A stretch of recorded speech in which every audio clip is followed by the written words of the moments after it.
Hello, good morning mga lods. Welcome back ulit sa ating YouTube channel or Facebook.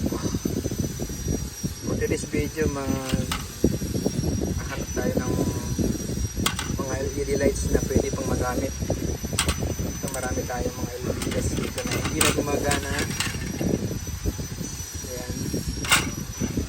Yung mga sira siguro nito, mga driver. Kaya para malaman natin kung nagana pa itong mga LED na to, magamit tayo ng driver. Ito. Meron ako dito 220 volt. Tapos paglabas dito ay 600 milliamperes. Yan. Ang ano natin, ang gagawin natin, hahanapan natin ito alin pa yung gumagana dito. Okay, let's start. So yun, unang gawin natin, lagyan natin ng supply 220. Yan. Tapos check rin natin kung gaano katipid tong mga LED na to. Ito, susukatin natin yung amperahe, kung ilang piraso to, kung ilan na nakukonsumo niya. Okay, gagamit tayo ng multimeter para pansukat ng ampere.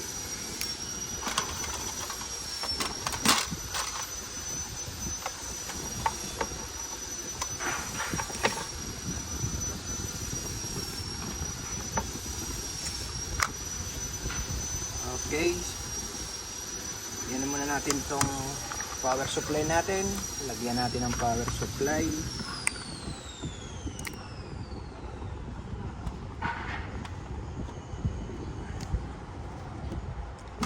Ayan, may power supply na tayo.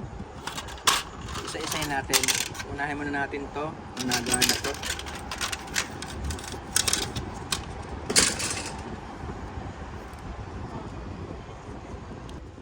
Ito gamitin natin para sa positive. Itong test probe na to. Lagay natin dyan. Lagay natin dito negative para may testing natin dito. Tapos ito lagay natin sa amperes para sigurado tayo. Sa amperes muna tayo magsimula. Tapos lagay natin to sa amperes. Yan. And next, hanapin dito na. Lagay natin dito para makita natin kung nagana pa to.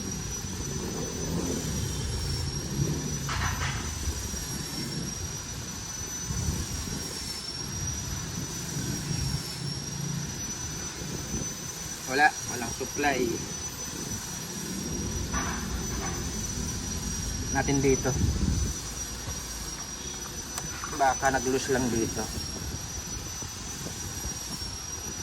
Yan. Tapos check rin natin muna. Ilagay muna natin sa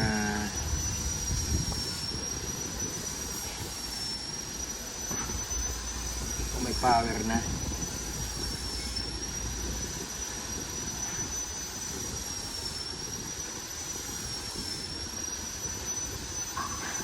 Meron na. Okay, sukatin na natin to. Lagay natin sa amperes. Tapos lagay natin itong jack. Testingin natin ilang peraso kaya ito. Mamaya natin bilangin kung ilang perasong LED lahat yan. Importante matesting natin kung may gumagana to. Yan, gumagana siya. Oh.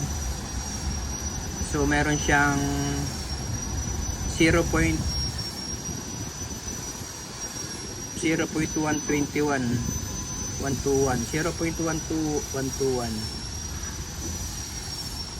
So pwede na nating ilipat dito sa milliamperes kasi nag 0 point siya eh. Ayan.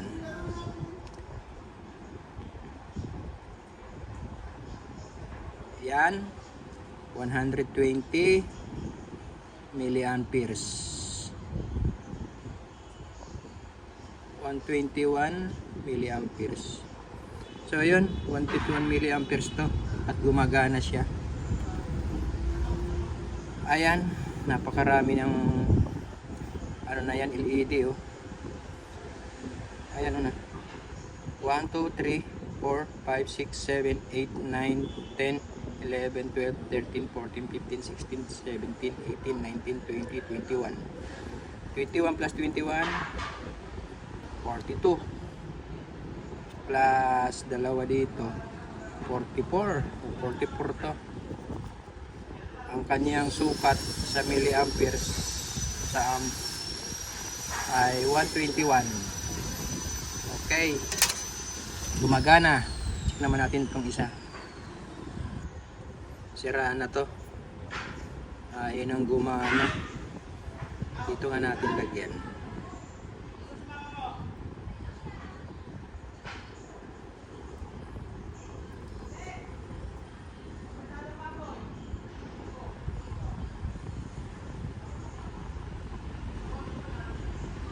Ayaw.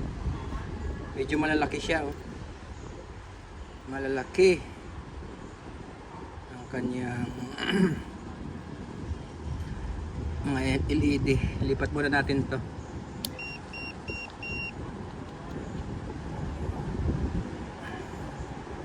Para sigurado tayong hindi ma-overload yung ating multitester.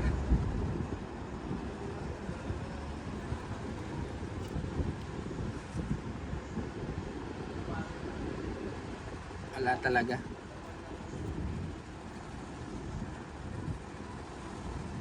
Wala. Wala. Ayaw. Sira. Ito namang isa. Check natin itong malaki.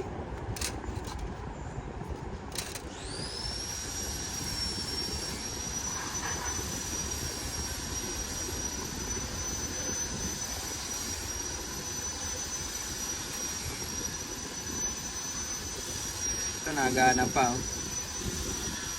Ilang milliamperes to? 0.594.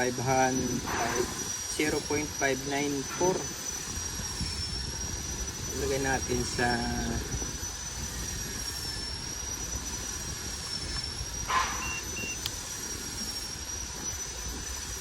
milliamperes.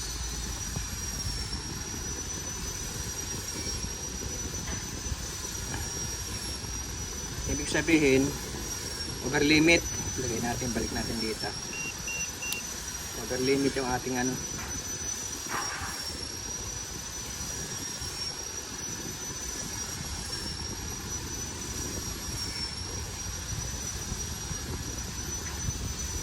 .592 milliamperes. Yun. Marami to. Ilang piraso tong ilaw na to. Bilangin nga natin. Simula tayo dito sa ating 1, 2, 3, 4, 5, 6, 7, 8, 9, 10, 11, 12, 13, 14, 15, 16, 17, 18, 19, 20, 21, 22, 23, 24, 25, 26, 27, 28, 29, 30. 13 LED lights. So ayan, nakita nyo kung gaano katipid itong mga LED.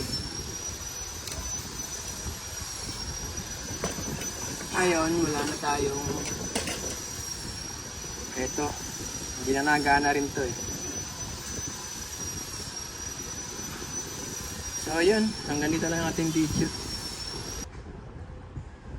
Okay, thank you for watching. Follow for more info.